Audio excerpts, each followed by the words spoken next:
I'd like to welcome everyone back from a short break. I hope everything this morning has been thought-provoking, and we really appreciate everyone joining. As a member of the Planning Committee, this has been something through COVID that we've been trying to deal with and work with, and with the great data from Frank, I'd like to thank the CRA representatives from the 3 banks. And what we plan to talk about here during this session, I just spoke with in our breakout room. This is kind of a preview or a commercial for what the work that we intend on staying close to and working on as we end 2020 and move into 2021.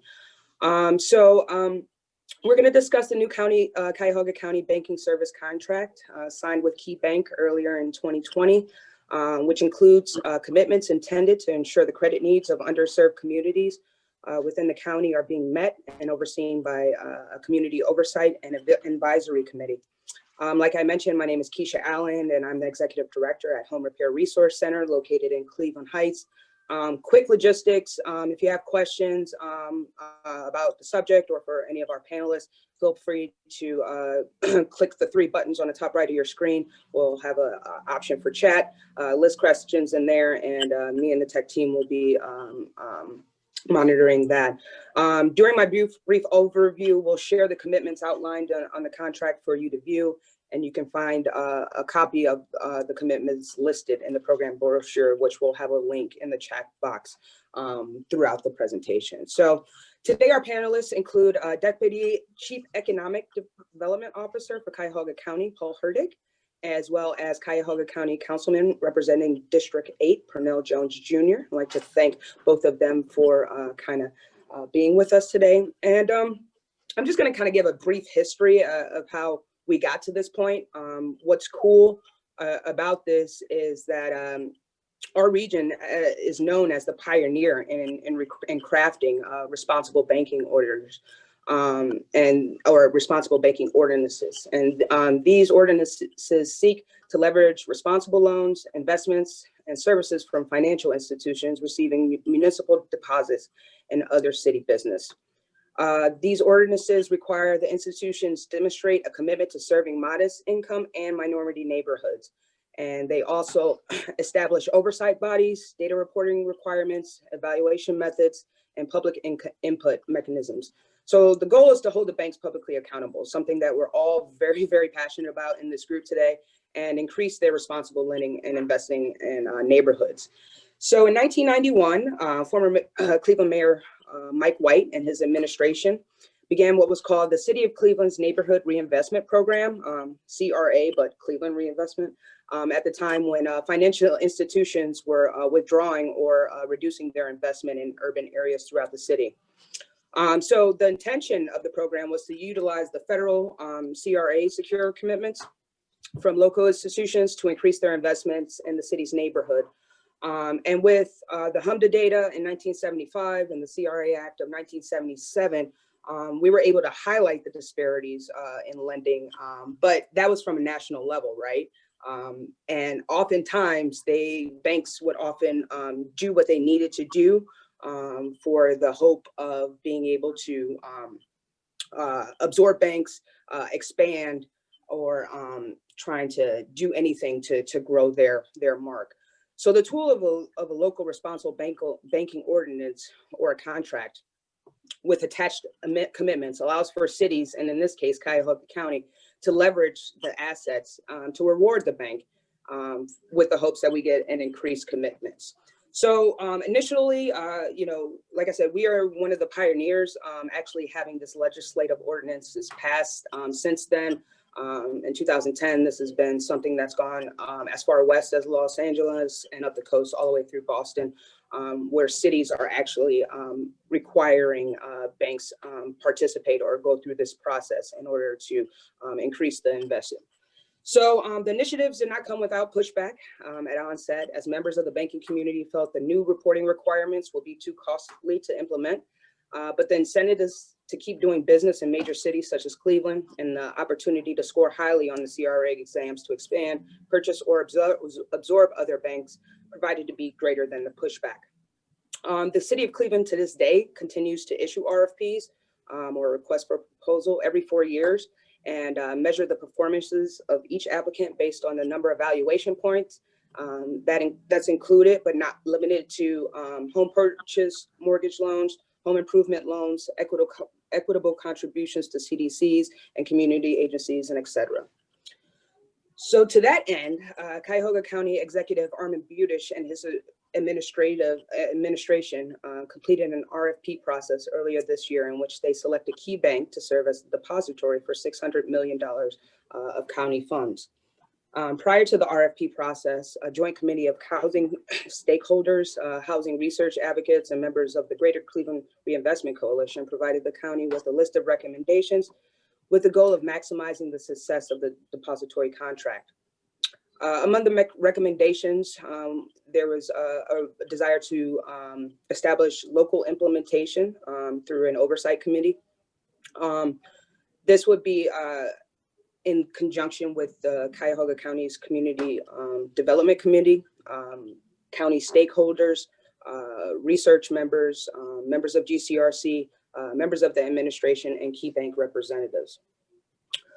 So, you know, we see this as kind of monumental here as stakeholders, being that the county has finally adopted something that has grown success over the country, and kind of the reason why we wanted to, herald the county for doing this and the administration.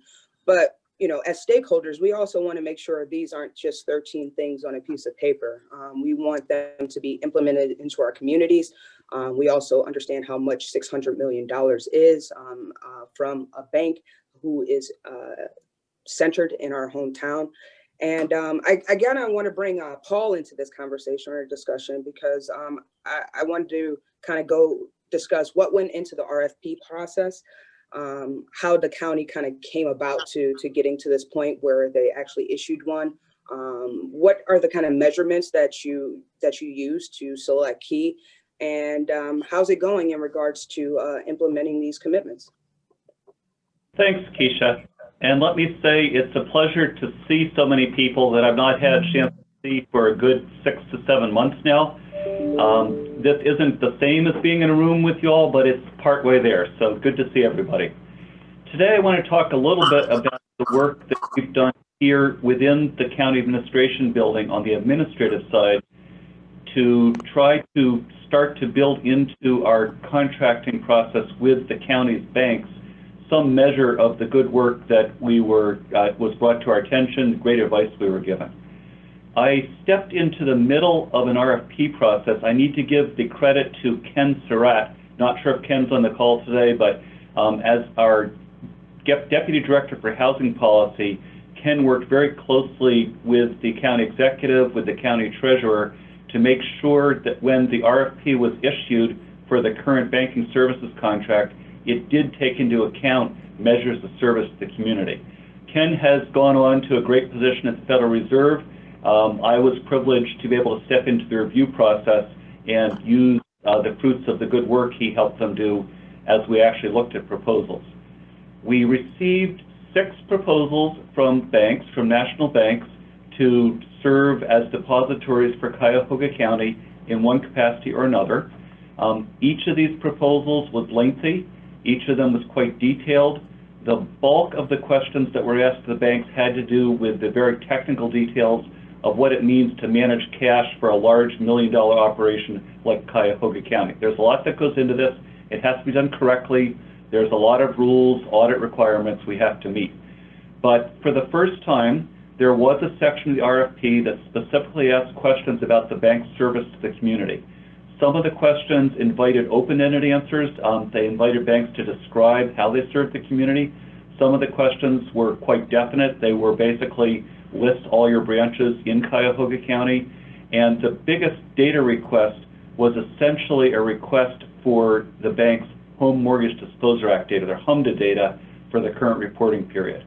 That data was submitted by all the 6 banks. I want to thank some colleagues over at Cleveland State, Charlie Post, and someone else who I forget now, Mark, I think, who helped us analyze that. Their report was reviewed by the RFP committee and was absolutely considered in scoring the RFPs. As it ended up, Cuyahoga County is doing 2 contracts with banks.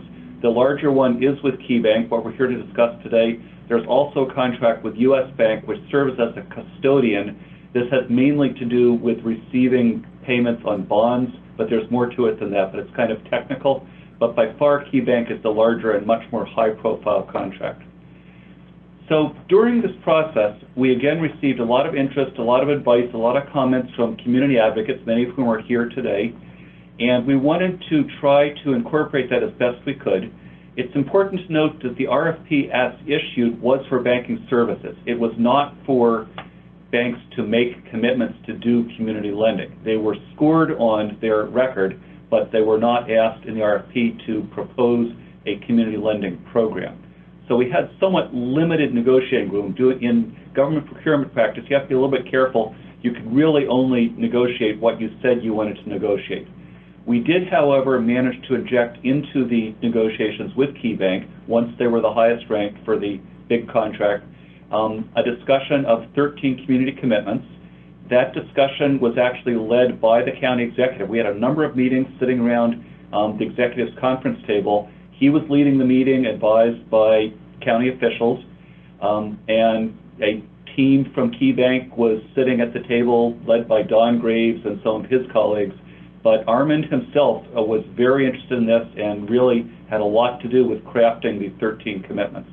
I wonder, Keisha, if we could just throw those up on the screen briefly so that people can kind of see. I know it's in the program, but if we can throw it up as I talk about it. I'll continue to note that these commitments were written word for word into the contract that was reviewed and approved by County Council. They are legally part of the contract. There is a clause that states that KeyBank will use its best efforts. That is not meaningless. That's an actual legal standard, which is a fairly high standard when a party states they will use their best efforts to do something. We have been involved in discussions with KeyBank over the spring and the summer about how to monitor and measure their progress. I will honestly say we, like many, were distracted a little over the summer, and we've just recently re-engaged with the team at KeyBank. We held a Zoom meeting with them about 10 days ago, and we're going to, in addition to anything else that might be done, which I think we're going to talk about oversight, we're going to be receiving quarterly written reports on each of these points from KeyBank stating what progress it believes it has made, also identifying areas where further work may be needed. And those reports will be public. We've indicated to KeyBank that something they think is a trade secret, they should market as such, but other than that, those reports, when received, will be public and publicly available. One of the points is to get early access to Home Mortgage Disclosure Act data. That's point number 4. Essentially, what KeyBank has agreed to is as soon as that data is ready, which we think will be around March, and it's being sent into the Federal Financial Institutions Review Council at that very time. If we make a request, they'll provide it to us as well, which we intend to do, and then that will be publicly available for any researcher that would like to take a look at that. I'm happy to answer specific questions. I want to be sensitive to the time here. Don't want to go into the councilman's time.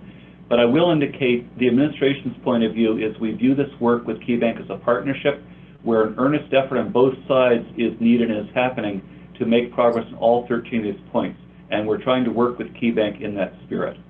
With that, I'm going to hand it back to Keisha and on, I guess, to the councilman. Thanks, Paul.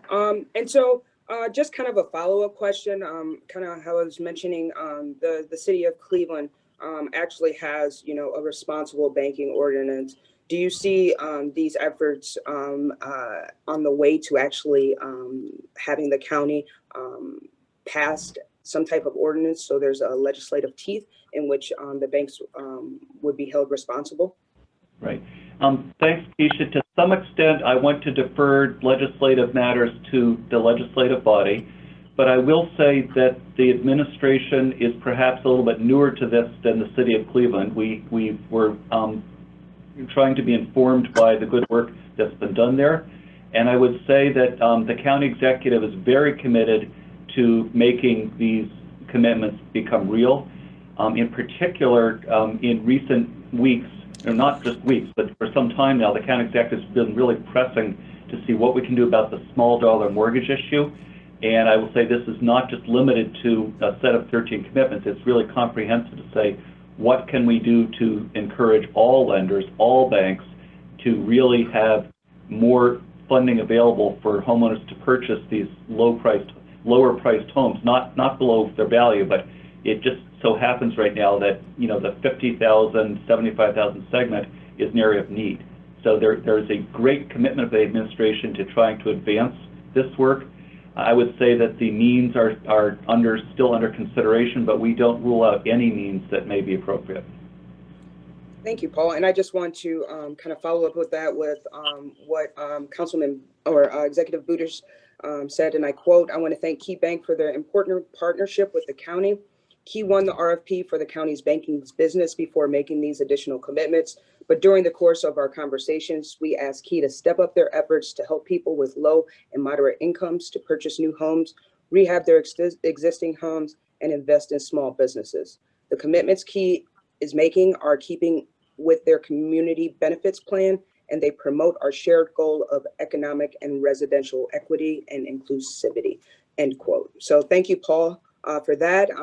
Now I'd like to thank Councilman Pernell Jones, representing District 8 in Cuyahoga County. And I'd like to thank you for being on the call today. And as the chair of the Cuyahoga County's Community Development Committee, how do you see these commitments as being one of another tool in your toolbox to be able to help the residents and that you serve, as well as kind of the whole county? And what drew your passion in wanting to kind of head this oversight committee? Well, thank you, Keisha, for inviting me today. It's a pleasure to be here. And these 13 action items, I want to start by saying I agree with Paul, but I have to acknowledge the role that the housing advocates, as yourself and others, had in providing us with these 13 action items. I got them from the Housing Coalition and presented them to the administration. I waited for this banking contract to come around. When you ask about my passion, it comes from the fact that I'm a funeral director by profession. And my family started in 1973 in a small funeral home where we lived upstairs and our business was downstairs, as many funeral homes are. But over the years, we acquired the land to build a new facility across our entire city block. And we went to every bank in this city, from First Merit, KeyBank, you name them, Huntington. We went to them in the 80s, early 90s, and were rejected. We could not get the loan that we were requesting. And we just had to accept the fact that we had been redlined and our community was redlined. And it was not until Mayor Michael White came on the scene and the empowerment zone, that $100 million program, where Mike White literally said, and about our project in particular, he said, "That is my project. If you do not lend to the residents of this community, then we will not deposit with you." And with that leverage, Mike White brought First Merit Bank to the table. First Merit gave us the loan. It was $1 million project, $600,000 in loans, $200,000 in grants, and we were given credit for the $200,000 worth of land that we were bringing to the table as a down payment. So with that loan of $600,000 through First Merit that they brought to the bank through leverage, we were able to build a brand new facility that secured our family's financial future and of our employees as well. Our staffing grew. Residents have new homes in that neighborhood of Cedar Avenue, East 71st and Cedar. And we have a beautiful building with pretty green grass out front that is just a beautiful sight in the neighborhood.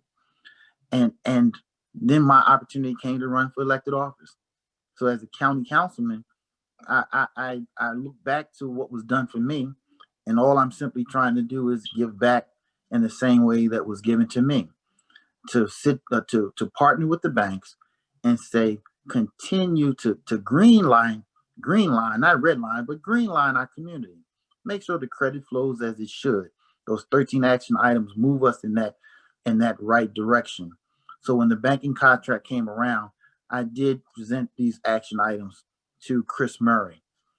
Unfortunately, that I learned through the process is that, as Paul accurately said, this it was not part of the negotiations, and they agreed to the contract. They entered into contract with KeyBank, but the action items were listed as a best faith effort, and that means something, but it doesn't mean the same as they shall. If the language says shall as opposed to may, or best faith effort. So because it does not say shall in the language, I determined that I needed a subcommittee where we could oversee and provide oversight and walk hand in hand with the banks to do all that they are going to do their best faith effort to do. And we will know in real time if they are able to act on these 13 action items and not wait until the banking contract ends in 4 years and have to look back and say, well, they weren't able to do it despite their best faith efforts. So this was an opportunity to create a platform for the housing coalition. Those are advocates in this arena, to give them, through our leadership, the opportunity to use their expertise to partner and work with the banks, and to, again, to see how they can effectively implement the 13 action items and share with us how they are accomplishing it. That is the reason and the origins of this banking subcommittee. Thank you, Councilman. And just kind of, like I said, this is kind of an intermittent kind of commercial about the work. And I just want to make a follow-up. Where do you see this committee? I know you're trying to, chair it. How's the progress? I know we've kind of had a little stalemate and everybody's dealing with COVID. But, as stakeholders, we do this work, in our offices. And how are the communications with the county? How are the communications with Key? I know Paul said that they were in the early phases of it, but you sound optimistic. Has there been any forming in regards to your colleagues on council, Key administration, or any of the stakeholders? Well, the subcommittee is being formed. I serve as the chair. Cheryl Stevens, who represents Cleveland Heights, she is the vice chair of our subcommittee. And we have reached out to several stakeholders in the community who we are inviting to be a part of this subcommittee, mayors and other representatives throughout the community. And we're really finalizing it, who will be on that committee. And then once we finalized it, then we will set the date for the first meeting. It has not been set as of yet. Sounds good.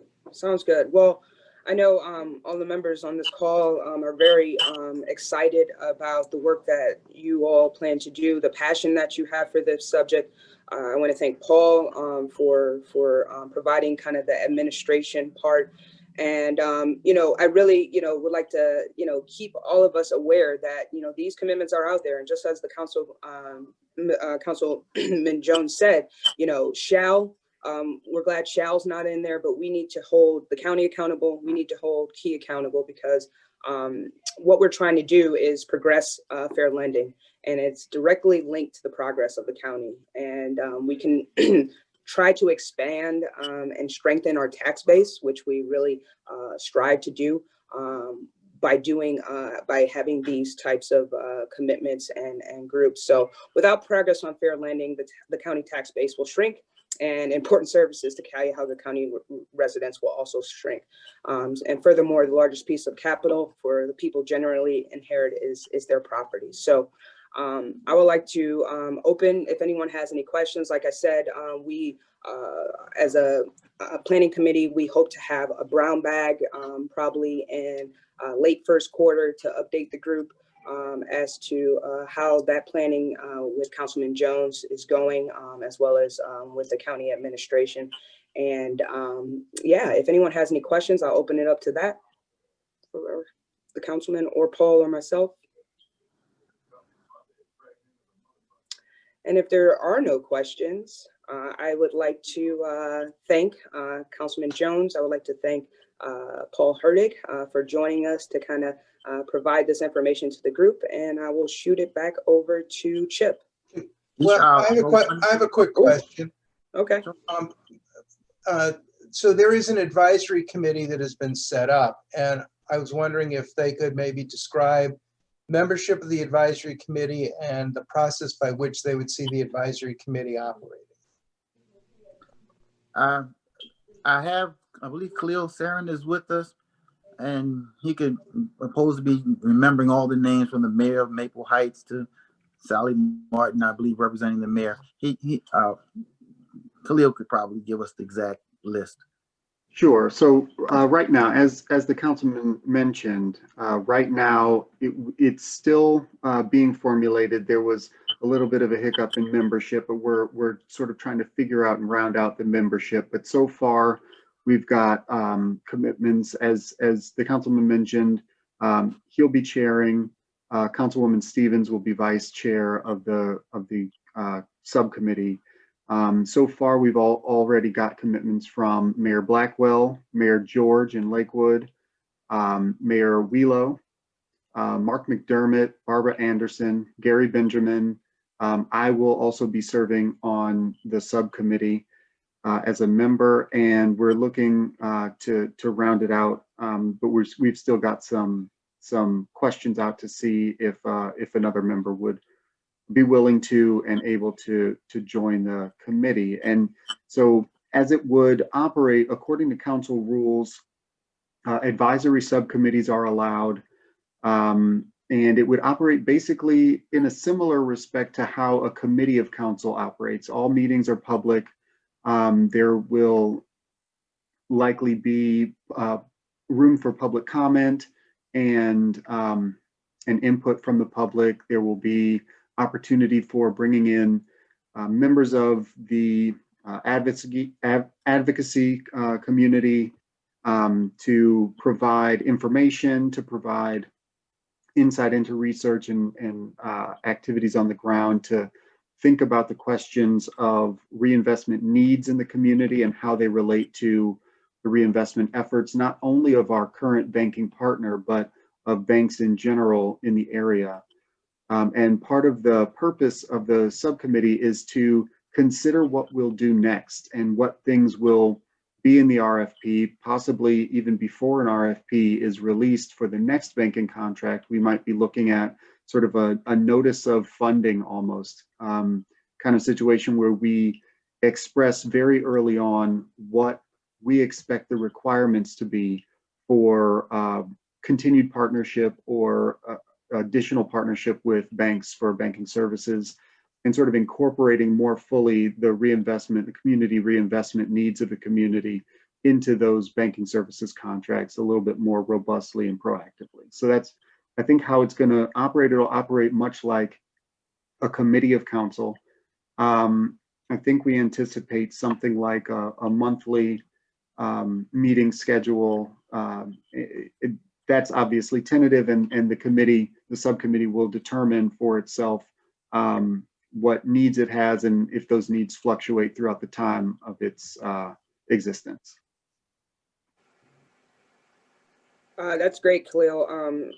Sounds like a lot of the people who are in your advisory committee probably are in the conference, and you probably will be reaching out to others who are attending for some advice. But what I'm encouraged by is what Khalil mentioned towards the end, is that this is kind of the initial phase, but the county is looking towards the future and being able to kind of negotiate prior to kind of the minutia and logistics of actual banking contracts, and really implementing the community requests and needs as kind of something that actually sticks. And I'm optimistic. I've been optimistic about 2021.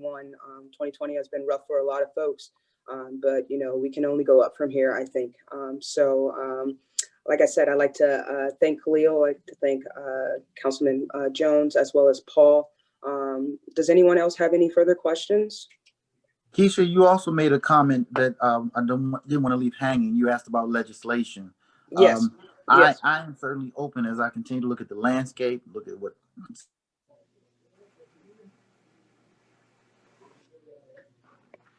legislation.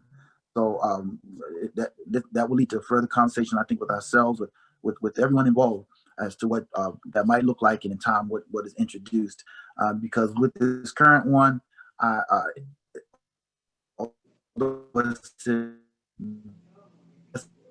Breaking up. I think Councilman Jones, you're breaking up a little bit. Mind that it could have happened, but shall is a stronger. The word shall is stronger language than best faith effort. Absolutely. Absolutely. And, you know, in learning about this, one of our colleagues, Aisha Weeks, presented with Paul. Oh, I'm sorry. But we did a brown bag on this kind of prior to, I would like to thank Paul. At that time, he kind of let us in on the process the county was going through, and Aisha Weeks, bank relations manager with the city of Cleveland, did some very intense research and kind of helped me learn a lot about what Cleveland did and how groundbreaking it is, and now it's being shared all across the country. And I think it would be even more monumental if not only our municipality, being the city of Cleveland, as well as the county, had the legislative piece that really you know, held these commitments and banks and institutions accountable. And I'm optimistic for that. I'd like to wish Councilman Jones and Khalil luck with getting that legislation done, as well as forming this advisory committee, and we'll all be watching and paying close attention. So with that being said, I don't want to run over our time frame. I'm going to shoot it back to Chip, and thank everyone for listening. Okay, so this is normally where we have an opportunity to go grab our lunches, but there are no lunches to grab, but there is a break for about a half hour here before our featured speaker comes on, who is Lisa Bates from Portland. So I'm going to talk about community preference in Portland's enterprise corridor, affirmatively repairing the harm that has gone on. And of course, here in Cleveland, we had urban renewal too. Erie View, Bedford, Berea, Glenville. So she's taken a look at this issue, and we look forward to hearing from her. And so for the next half hour, it's an opportunity to get away from your computer, get your eyes refocused on the world around you, and move ahead. I want to thank our speakers and Keisha for putting this together, and we will stay focused on this. I mean, this is a first of the kind. I don't know if we mentioned this. Cuyahoga County is the first county in the country that's really done a banking services kind of contract like this.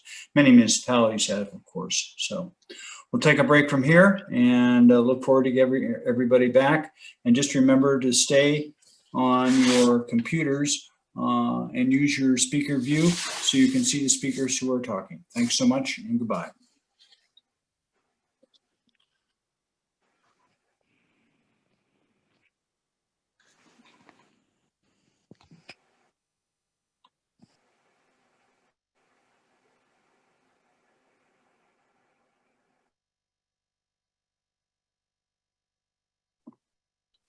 Chuck, have you moved away?